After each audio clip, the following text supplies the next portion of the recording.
Juliana Custodio finally got her big break from the poverty of her home country by finding a way to marry into wealth in late 2019, at which point she was also featured in TLC's hit reality TV series entitled 90 Day Fiancé.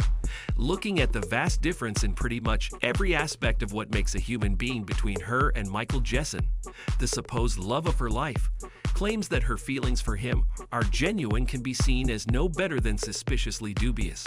Lo and behold, their marriage didn't even last 2 full years before Juliana broke it up and went off to marry a younger man whose lifestyle coincided much more closely with her own.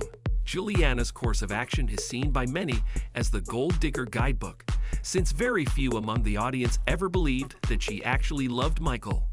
With that also came the interest in how she fared after the marriage and away from the spotlight, as her future partners are very likely to have seen the series or at least heard of it, meaning they'd be well aware of Juliana's true intentions and thus less likely to fall prey to her supposed charm. So the question really is, did the world become harder for Custodio to live in following her split from the only man who truly trusted her? In order to glimpse the real answer, it's necessary to encompass numerous facts about Juliana's character that have come out over the course of her presence in the show. Juliana grew up in a not-so-prominent neighborhood of Goiânia, which is the capital of the Brazilian state of Goiás, living in a country whose 4% of GDP is only spent on remedying road accidents that cause approximately 23 deaths across 100,000 people per year, is most likely not a very positive experience. This is aside from the fact that she was born there in 1996, meaning that the drug wars of the 90s were also in full swing at a time when her parents were trying to raise a baby. Criminal success brought about fascination with crime among the younger generations, which consequently led to a much lower interest in academic pursuits. As a result of numerous negative factors, Brazil remains a destabilized crime capital even in mid-2023, with femicide and gang violence still being some of the worst issues that the country's civilians have to deal with on a daily basis. Juliana, like many other young Brazilian women, was understandably sick of that life and determined to seek her fortune elsewhere. It's small wonder, then, that Brazil is known for its prevalence of plastic surgery among younger individuals, with aesthetic medical procedures being the main gift of a young teenager's parents for their 16th birthday, instead of a vehicle as often in the US. Juliana and many other Brazilian youths attempt to use this beauty to find a future elsewhere, doing everything they can to raise their chances. Such was the case with Custodio as well, who frequented fun events as far away abroad as possible, usually in the company of someone wealthy enough to afford her the pleasure, most commonly found on dating apps such as Tinder, Hinge, and Bumble. Juliana couldn't have imagined the opportunity that waited for her during a regular party trip to Croatia, coming across the man who would pretty much gift her permanent rights to stay in the US. Michael himself was probably overjoyed at still being able to seduce a young and healthy woman, considering that his age of 42 at the time was almost double that of Juliana, 23. As for the young Brazilian, her eyes glimmered at the sight of a wealthy businessman with no wife and all the time in the world to give to the right woman. There was nothing more she could have asked for.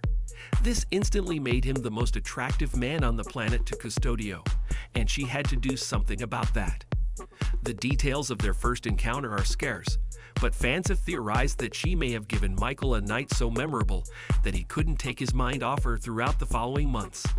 Ultimately, the middle-aged businessman and the wannabe rich wife both had exactly what they were looking for, so it was time for the next logical step.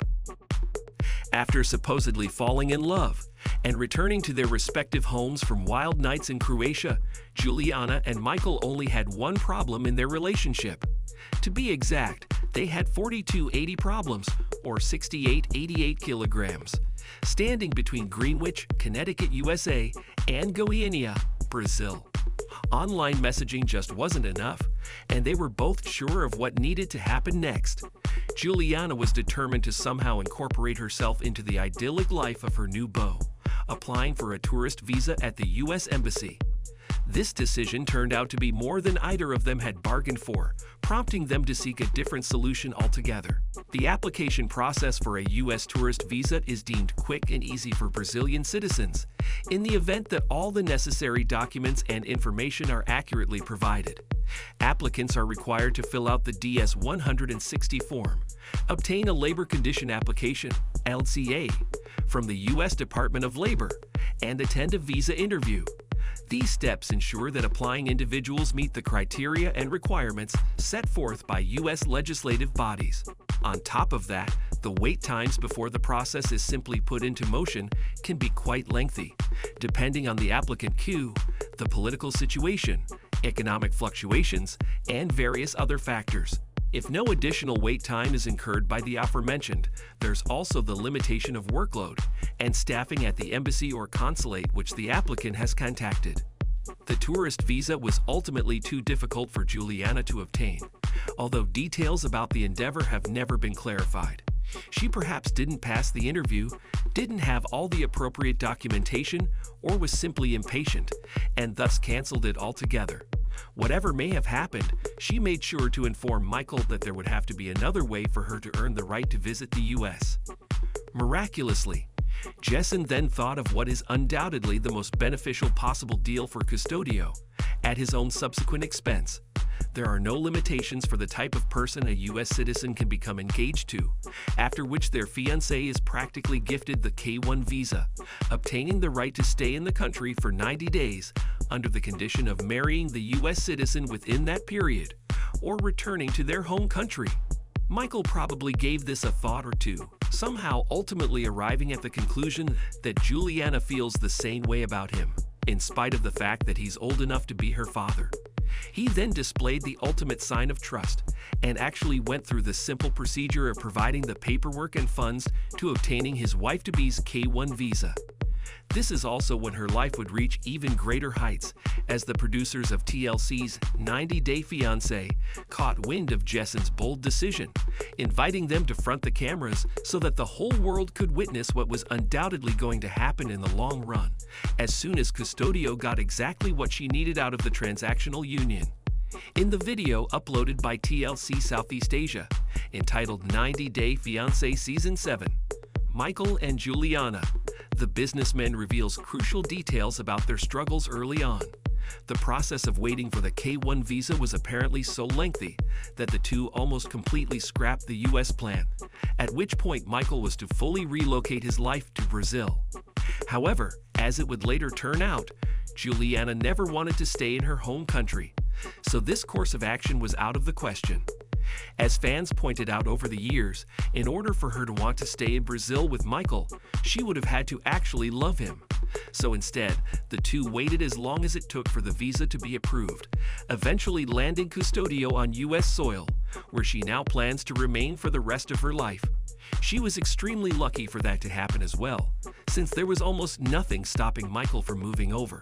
He's a self-proclaimed wine entrepreneur, and while the details of how he actually earns money have remained shady, it's generally believed that he derives an excellent income from being the middleman in various lucrative wine deals.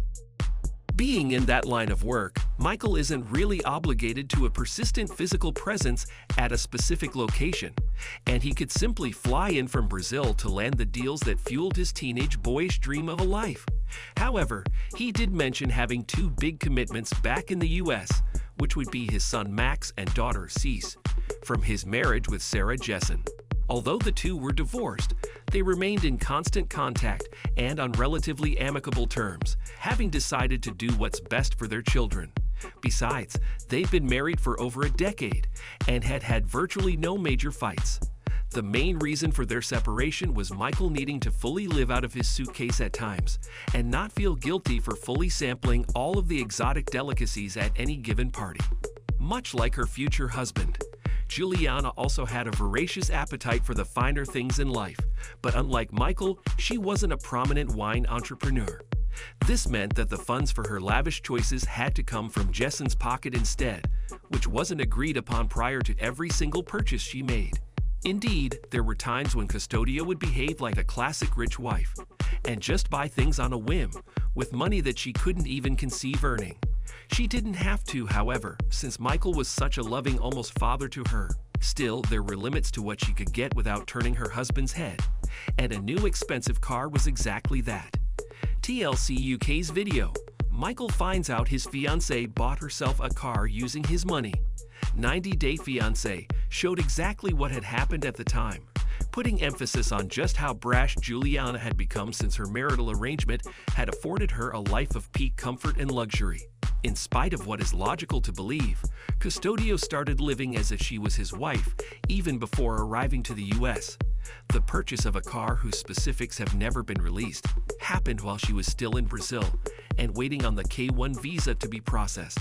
Michael had unfortunately given her his credit card before she even moved in. Another sign of goodwill on his part, if somewhat naive. She abused this trust, however, and he has since then been a lot more careful about giving her unsupervised access to his money. In the words of Jessen himself, "Why the fork would you buy an automobile within weeks of when you're coming to America?" Juliana's somewhat dubious explanation is that she was unsure whether the K1 visa would work out, and thus wanted at least something solid to rely on if she were to stay in Brazil. Of course, she didn't bring the car along with her, probably planning for the hubby to buy her another one. Different continent, different vehicle, or at least that made sense in her mind at the time. Jessen wasn't extremely naive, however, and her spending sprees became a lot more controlled after she arrived. It's no mystery that these terms of arrangement were nowhere near satisfactory for the luxury-hungry Brazilian, who was never able to afford even a shred of Michael's comfortable lifestyle. As a result, she found it appropriate to proclaim their marriage a doomed affair during the COVID-19 lockdown in October 2021.